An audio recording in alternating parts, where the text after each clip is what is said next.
여러분, 한창 핫한 애니메이션 캐데어는 다들 보셨겠죠? 거기에 등장하는 호랑이 더피와 까치 서씨 기억하시나요? 약간은 무섭기도 하지만 귀여움이 넘치는 캐릭터로 엄청난 인기를 끌었는데요.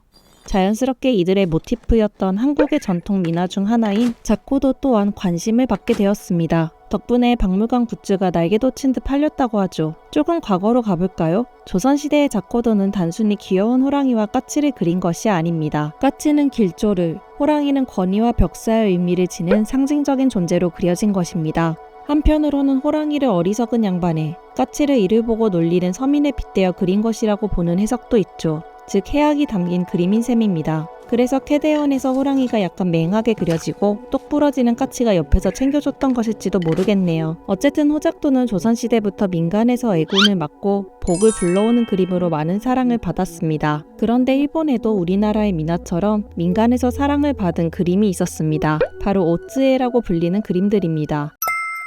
오츠에는 해석하자면 오츠의 그림이란 뜻입니다. 오츠는 지금의 일본 시가현 교토 근처에 있는 도시인데요. 옛날에는 교토와 도카이도를 잇는 중요한 교통 요충지 중 하나였습니다. 에도시대 초반 오츠의 길가에서는 손으로 후루룩 그린 값싼 그림이 기념품처럼 팔리고 있었습니다. 여행객들은 오츠를 오가며 이 그림들을 기념품으로 사갔는데 이것이 바로 오츠에입니다. 초기에는 불교 신앙과 관련된 불화를 떠올리게 하는 것들이 많았는데요. 점차 시대가 변하면서 풍자와 해악이 담긴 그림, 독보적인 캐릭터들이 그려지기 시작했습니다. 오츠에에 그려지는 캐릭터는 굉장히 다채롭습니다. 몇 가지 예를 소개해드릴게요. 가장 유명한 그림 중 하나는 오니의 연불입니다. 붉은 얼굴의 오니가 목탁을 두드리며 연불을 외우는 모습인데 사실은 수행이 서툴러서 우스꽝스럽게 보이죠. 오니가 불교 수행이라니. 이 모순되는 이미지에는 겉모습만 따라하지 말고 마음가짐이 중요하다는 교훈이 담겨 있습니다. 그런데 이런 의미와는 별개로 오니의 연불은 실내에 붙여두면 한밤중에 아이가 우는 것을 막아준다는 믿음도 깃들어 있었습니다.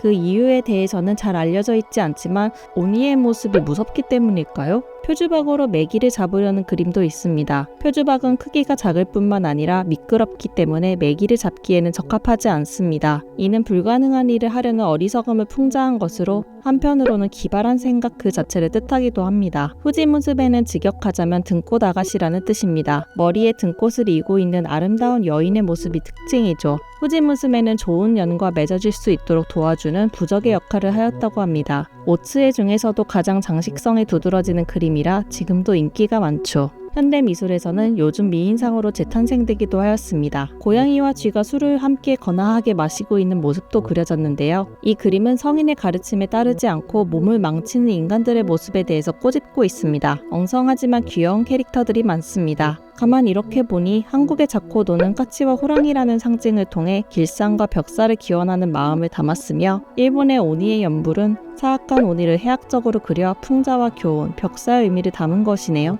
둘 다 공통적으로 민간에서 사랑을 받았고 그저 이미지에 머물지 않고 삶의 지혜와 믿음을 담은 그림이라는 점에서 닮아 있습니다. 그런데 일본이 근대화를 꾀하기 시작하면서 오츠에는 사라질 위기에 처합니다. 오츠에가 재발견된 것은 20세기 초반에 들어서죠. 일본 내에서 전통 문화로부터 가치를 찾고자 하는 움직임 속에서 말입니다.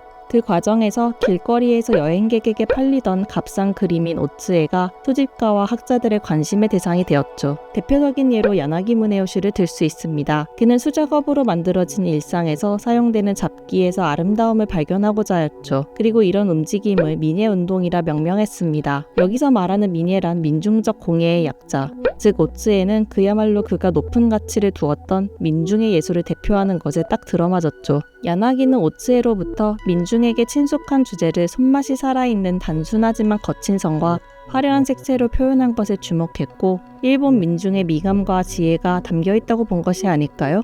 여담이지만 야나기는 조선의 도자기, 민화, 나아가 극문화에 관심을 갖고 애정을 쏟았던 사람이기도 합니다.